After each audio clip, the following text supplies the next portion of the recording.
दोस्तों finally IBPS calendar 2026 जो है वो रिलीज हो गया है और इस पे सारे एग्जाम जो हैं वो स्पेसिफाई कर दिए गए हैं। वो सारे बच्चे जो 2026 में आईबीपीएस पीओ को टारगेट कर रहे हैं, आप यहाँ पे देख सकते हैं 22 और 23 तारीख को आप लोगों का प्री का एग्जाम होगा, है ना, आईबीपीएस का। 4 अक्टूबर को मेंस का एग्जाम होगा। आज से अगर आप देखें तो आपके पास टाइमलाइन काफी ज्यादा है। ये बहुत जरूरी है कि हर एक चीज आपको बेसिक से पता होने चाहिए कि आईबीपीएस पीओ स्क्रैच से लेके अपर लेवल तक आपको तैयारी कैसे करनी है। अगर आप फ्रेशर हैं, बिगनर हैं, 2026 में आपका सपना है बैंकर बनने का, तो आपको ये वीडियो जरूर देखना चाहिए। नमस्कार दोस्तों, स्वागत है आप सभी का एक बार फिर से। सबसे पहले जो लोग भी इस चैनल पे पहली बार आए हैं, इस वीडियो को पहली बार देख रहे हैं, मेक श्योर करें आप सभी लोग चैनल को सब्सक्राइब जरूर कर लीजिए, क्योंकि यहाँ पे न केवल इंपॉर्टेंट इंफॉर्मेशन प्री से मेंस तक का complete reasoning content one stop solution में बैंकिंग और इंश्योरेंस का इस चैनल पे प्रॉपर मिलता है। मेक श्योर करें सभी के सभी लोग चैनल को जो है वो सब्सक्राइब आप लोग जरूर कर लीजिए। सबसे पहले अगर मैं वैकेंसी ट्रेंड की बात करूं, देखिए अगर मैं लास्ट के 5 साल को यहां पे देखूं तो आप देख सकते हैं 2021 में 4000 वैकेंसी आई थी, 2022 में लगभग 8500 वैकेंसी आई थी, 2023 में लगभग 5300 वैकेंसी आई थी, 24 में लगभग 6000 के करीब और 25 में वैकेंसी लगभग 5200 के करीब हमें आईबीपीएस पीओ के अंदर देखने को मिली थी। ठीक है, ओके। फॉर्म फीस की बात करें, अगर आप जनरल ईडब्ल्यूएस या ओबीसी हैं 850 रुपए, एससी एसटी पीडब्ल्यूडी में 175 रुपए आपकी फॉर्म फीस यहां पे लगती है। एलिजिबिलिटी की बात करूं तो बेसिक आपके पास ग्रेजुएशन की डिग्री होनी चाहिए। अगर आपने बीए, बीएससी, बीटेक, बीकॉम कुछ भी कर रखा है, डिग्री आपके पास है, आप इस फॉर्म को भर सकते हैं। कंप्यूटर की बेसिक लैंग्वेज मतलब जो है वो नॉलेज आपको आनी चाहिए, क्योंकि आप जानते हैं अब रजिस्टर वाला काम खत्म हो गया है। बेसिक अगर आप कंप्यूटर जानते हैं कि हाँ भाई कैसे जो है वो वर्क करना होता है कंप्यूटर के अंदर, मोर देन आपका सफिशिएंट हो जाएगा। ठीक है, ओके। एज लिमिट की बात करूं, 20 से 30 जो है वो एज लिमिट होती है, जिसमें रिलैक्सेशन होते हैं। अगर आप एससी एसटी कैटेगरी में है तो 5 साल मिलता है, ओबीसी में 3 साल मिलता है, पीडब्ल्यूडी में 10 साल मिलता है, एक्स सर्विसमैन कैटेगरी में 5 साल मिलता है, पर्सन अफेक्टेड बाय 1984 राइट्स में आपको 5 साल का यहां पे जो है वो रिलैक्सेशन दिया जाता है। ठीक है, कौन कौन से बैंक, देखिए आईबीपीएस पीओ के अंदर जो है वो अलग अलग बैंक्स के अंदर एज अ पीओ आपका रिक्रूटमेंट होता है, यानी assistant manager. Bank of Baroda, bank of Maharashtra, central bank of India, Indian overseas bank, Punjab and Sind bank, union bank of India, Canara bank, Indian bank, Punjab national bank, UCO bank, ये सारे bank जो हैं वो participate करते हैं आईबीपीएस पीओ के अंदर। ठीक है, सिलेक्शन प्रोसेस की बात करूं, 3 लेवल पे आपका जो है वो सिलेक्शन प्रोसेस होता है। पहला प्री होता है, फिर आपका मेंस होता है और थर्ड में इंटरव्यू राउंड जो है वो यहां पे होता है। जब हम प्री की बात करते हैं तो प्री में बेसिकली 3 सब्जेक्ट होते हैं, मैथ, रीजनिंग और इंग्लिश।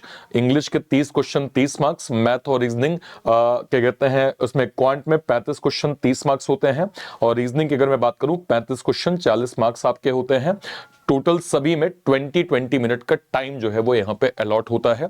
ये आईबीपीएस पीओ प्री का सिलेबस है, पैटर्न है। मेंस की बात करते हैं, रीजनिंग आपका 40 question 60 marks, English 35 question 40 marks, maths आपका 35 क्वेश्चन 50 मार्क्स, जीए 35 क्वेश्चन 50 मार्क्स, टोटल 145 क्वेश्चंस होते हैं, 200 मार्क्स होते हैं, 160 मिनट का टाइम दिया जाता है, जिसमें सेक्शनल टाइमिंग आपकी इंक्लूडेड यहां पे होती है। ठीक है, इसके बाद बात करते हैं डिस्क्रिप्टिव में, एक ऐसे और एक लेटर होता है, टाइम लिमिट 30 मिनट की होती है, टोटल 25 जो है वो मार्क्स होता है। इसके बाद इंटरव्यू की हम बात करें, this stage is conducted after clearing the mains exam, मतलब मेंस एग्जाम आपने क्लियर किया फिर आप यहां पहुंचेंगे। ठीक है, evaluate personality, communication skill and fit for the banking role, ये देखा जाता है।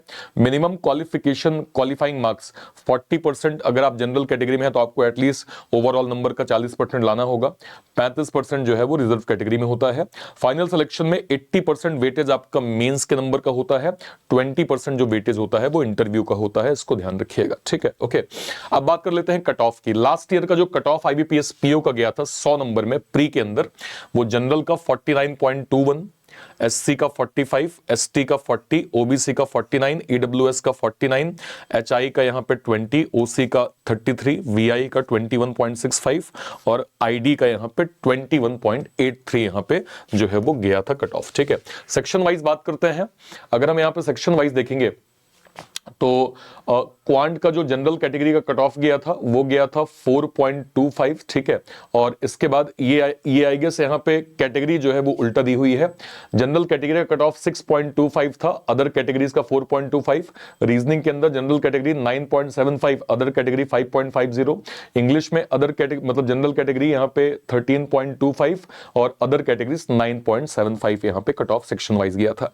मेंस की बात करें, कंप्लीट जो है वो मार्क्स जो मेंस के कट ऑफ का गया था, एससी का यहाँ पे 59, एसटी का 51, ओबीसी का 75, ईडब्ल्यूएस का 72, जनरल का यहाँ पे 75, एचआई का 38, ओसी का 50, वीआई का 45 और आईडी का 35.75 यहाँ पे जो है वो कट ऑफ के नंबर गए थे, ठीक है। अब बात कर लेते हैं पेपर की। जब हम आईबीपीएस पीओ के पेपर की बात करते हैं, देखिए पीओ लेवल का पेपर ऑलवेज आपको मॉडरेट ही देखने को मिलता है। ये लास्ट ईयर का पैटर्न था जिसमें किसी एक शिफ्ट में हमें याद है कि पेपर का पैटर्न इस तरह से गया था, जिसमें रीजनिंग अगर आप कंटेंट देखें क्या क्या एग्जाम में पूछा गया, फ्लोर फ्लैट बेस्ड पजल था, सीक्वेंस पजल था, टेबल बेस्ड आपका पजल था, पैरेलल रो सिटिंग अरेंजमेंट आई थी, सिलॉक के 3 क्वेश्चन, डायरेक्शन के 3 question, order ranking 3 question, blood relation 3 question, meaningful word 1 question, word pair का 1 क्वेश्चन, ऑड वन आउट का 1 क्वेश्चन। ये ओवरऑल एक मॉडरेट पैटर्न हमें देखने को मिला था, ठीक है। आरसी 8 नंबर की, sentence rearrangement 5 number, cloze test यहाँ पे 6 क्वेश्चन, देन एरर स्पॉटिंग यहाँ पे 3 question, miss spelled 5 question, phrase replacement के यहाँ पे 3 क्वेश्चन जो है वो देखने को मिले थे।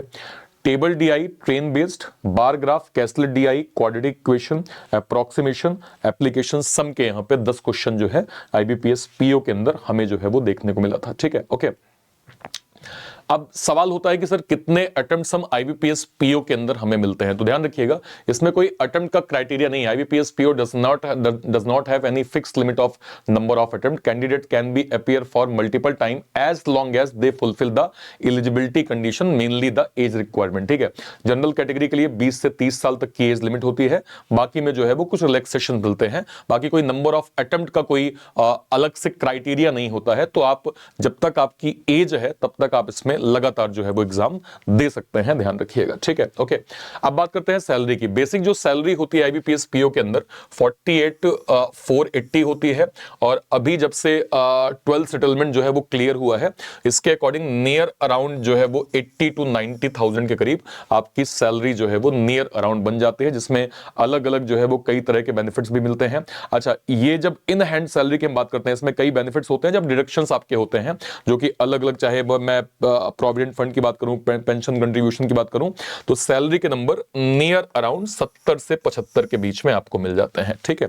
तो ये 70 से 75 हजार आपकी सैलरी के नंबर हो जाते हैं, ठीक है। ओके, अलग अलग इसमें बेनिफिट्स होते हैं, जैसे dearness allowance, special allowance, house rent allowance, city compensation allowance, learning allowance, इसके अलावा मेडिकल इंश्योरेंस कवरेज मिल जाता है, ट्रैवलिंग एंड कन्वेंस रिइंबर्समेंट मिल जाता है, न्यूज़पेपर और यूटिलिटी अलाउंसेस आपको मिल जाते हैं, एनपीएस के अंदर के बेनिफिट्स आपको यहां पे जो है वो प्रॉपर मिल जाते हैं, ठीक है सर। ओके, अब बात कर लेते हैं कि क्या आपका सवाल है कि सर अभी से नोटिफिकेशन आया है, क्या हमारे लिए 3 से, देखिए मिनिमम 3 महीने अगर आप मोस्ट रेगुलर है, कंसिस्टेंट है, तो आपके लिए इनफ है। वैसे 5 महीने एक आइडियल टाइम दिया जाता है, ठीक है।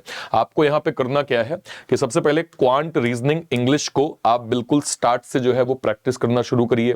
फिर सेक्शन वाइज कंटेंट, जैसे जिसको हम लोग सेक्शनल मॉक देते हैं, वो प्रैक्टिस करिए। स्मॉल क्विजेस से जो है वो स्टार्ट करिए, देन अपने वीक एरियाज पे काम करिए, ठीक है। ये सबसे पहला फाउंडेशन होता है। इसके बाद आपको सेक्शनल मॉक के बाद जब कॉन्फिडेंस आए तो फुल लेंथ मॉक पे जाइए, इसको रिवाइज करें, फॉर्मूला को समझें, की कॉन्सेप्ट्स को फोकस करें, और फिर नेक्स्ट में आपको क्या करना है, जितना प्रीवियस ईयर पैटर्न आप दे सकते हैं, जितने मॉक दे सकते हैं, वो आपके लिए सफिशिएंट होगा। तो 3 महीने एक बिल्कुल कंसिस्टेंट स्टूडेंट के लिए बेहतर है। बाकी आइडियली 5 महीने का अगर मैं समय कहूं, अगर आप इतना लेके चलते हैं तो आपके लिए इनफ होगा, जिसमें आप systematic basic concept, previous year pattern, sectional cut off मतलब सेक्शनल क्विज, और उसके बाद फुल लेंथ टेस्ट जो है वो आप सिस्टमैटिक वे में यहां पे दे सकते हैं, ठीक है सर। ओके, कुछ चीजें जो आपको अवॉइड नहीं करनी चाहिए, जैसे कई लोग सिलेबस इग्नोर कर देते हैं, टाइम मैनेजमेंट की वैल्यू नहीं समझते हैं, इसके अलावा मॉक टेस्ट की वैल्यू नहीं समझते हैं, जीए को जो है वो निगलेक्ट करने की कोशिश करते हैं, शुरू में नहीं पढ़ेंगे, लास्ट में पढ़ने की कोशिश करेंगे। ये सारी चीजें गलतियां हैं, आपको इन गलतियों को जो है वो नहीं दोहराना है। अब बात करते हैं सिलेबस की, कि सिलेबस क्या है। ये आपका कंप्लीट क्वांट का सिलेबस है, जिसमें simplification, approximation, number series, quadratic, tabular DI, bar graph, line chart, pie chart, caselet DI, 10th level का आपका अर्थमेटिक का कंप्लीट पैटर्न, जिसमें percentage, ratio, proportion, averages, mixture, alligation, pipe and system, time, speed and distance, profit loss, SI, CI, partnership and ages, mensuration and, है ना, all the things. इसके अलावा mains का syllabus pre से add ही होता है, कुछ एक्स्ट्रा कंटेंट आपको मिल जाते हैं, जैसे quadratic new pattern, graph DI, mix DI, missing DI, logical DI, arithmetic DI, data filler, statement based, data sufficiency, ये कंप्लीट कॉन्सेप्ट आपके क्वांट के जो है वो मिलते हैं, जो आपको प्री से लेके मेंस तक पढ़ना होता है, ठीक है। इसके अलावा रीजनिंग की हम बात करें तो सिटिंग और पजल, जिसमें सिटिंग पजल बहुत इंपॉर्टेंट फॉर्मेट है, ठीक है, जिसमें आपका linear, double row, circular, square, floor, schedule, tabular puzzle. इसके अलावा alpha numeric series, blood relation, direction, order ranking, syllogism, coding, decoding, inequality, alphabetical series. इसी का हाई लेवल कंटेंट मेंस में मिलता है, कुछ और सिलेबस भी आपको ऐड होता हुआ मिल जाता है। Machine input, data sufficiency, computer aptitude, new pattern coding, coded blood, coded direction, coded syllogism, coded inequality, logical reasoning में assumption, argument, course of action, है ना, drawing, inference, statement and conclusion, ये सारे पैटर्न आपको रीजनिंग के अंदर syllabus में मिल जाता है। इसके बाद अगर मैं इंग्लिश की बात करूं तो cloze test, para jumble, sentence rearrangement, passage, paragraph completion, sentence completion, verb, tenses, modals, adjective, मतलब determiner, adverb, preposition, conjunction, synonym, antonym, root words, one word substitution, confusing words, foreign words, fill in the blanks, multiple meaning, error spotting, word swap, phrase replacement, no improvement, match the following, sentence completion, ये complete syllabus आपको English के अंदर जो है वो देखने को मिलता है। जीए की जब हम बात करते हैं तो जनरली हर टीचर आपको ये कहते हैं कि एटलीस्ट 6 महीने की करंट अफेयर आपको आनी चाहिए, जिसमें आपका नेशनल और स्टेट्स के affair, economical, banking, business news, appointment, resignation, summit, conferences, important days and events. इसके अलावा एमओयू, मर्जर, एक्विजिशंस। इसके अलावा अगर मैं बैंकिंग अवेयरनेस की बात करूं तो भारत की और वर्ल्ड की रेगुलेटरी बॉडी, भारत का मनी मार्केट जो है वो कैसे काम करता है, भारत की बैंकिंग सिस्टम क्या है, इसकी टर्मिनोलॉजी क्या है, ये आपको पता होना चाहिए।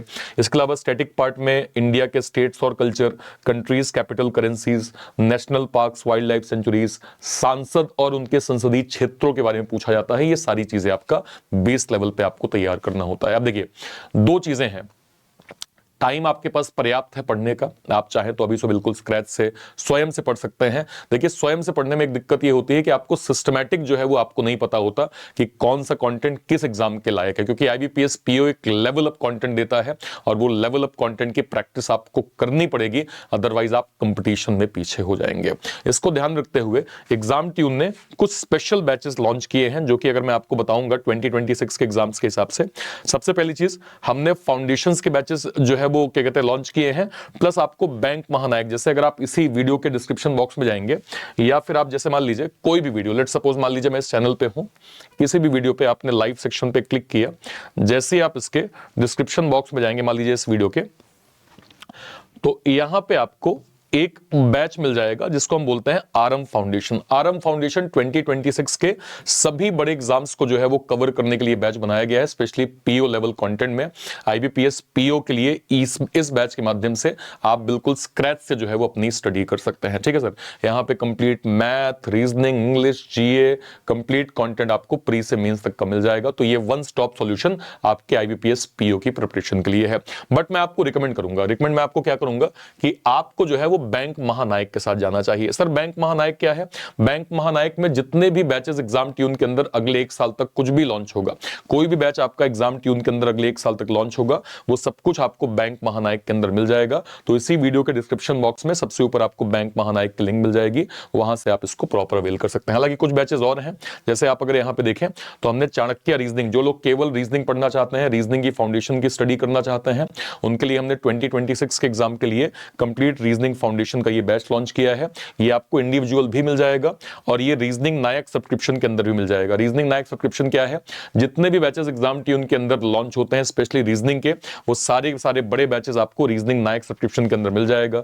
चाहे पीओ का रीजनिंग, क्लर्क का रीजनिंग, आरबीआई का रीजनिंग, एसबीआई पीओ का रीजनिंग, एसबीआई क्लर्क का रीजनिंग, मेंस का रीजनिंग, आरआरबी मेंस का रीजनिंग, एसबीआई क्लर्क मेंस का रीजनिंग, एसबीआई पीओ मेंस का रीजनिंग, सारे के सारे बैचेस आपको यहां से जो है वो मतलब इसी वन स्टॉप सॉल्यूशन में प्रॉपर मिल जाएंगे। ठीक है सर, तो आप यहां से अवेल कर सकते हैं। मैं आपको रिकमेंड करूंगा कि आपको बैंक महानायक जो है वो अवेल करना चाहिए। तो तैयारी स्टार्ट कर दीजिए, समय कम है और जितना फोकस्ड हम स्टडी करेंगे बेनिफिट हमें उतना मिलेगा। टिल देन, तब तक के लिए और कोई भी डाउट होता है वीडियो के कमेंट सेक्शन में अपनी बात आप जरूर रखिएगा। टिल देन, तब तक के लिए जय हिंद, जय भारत। Thank you.